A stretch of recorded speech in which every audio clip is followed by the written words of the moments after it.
Welcome. In front of me is a Samsung Galaxy S21 FE, and today I'll show you how you can enable the power saving mode on your device. And to get started, pull down your notification panel and locate the toggle called power saving, which it is right here for me in the corner. Once you find it, you can simply tap on it to toggle it on. And there we go. Our battery saver or power saving mode is now enabled.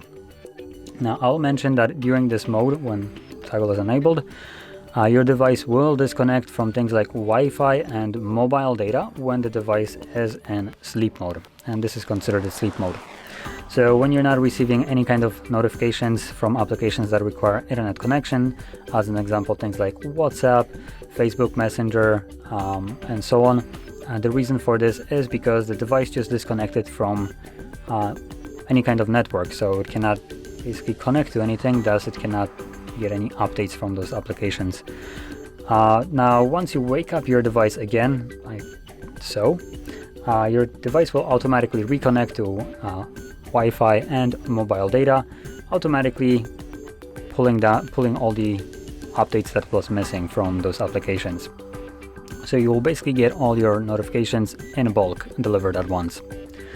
So anyway, that is how you would toggle on your power saving mode, and if you found this video helpful, don't forget to hit like, subscribe, and thanks for watching.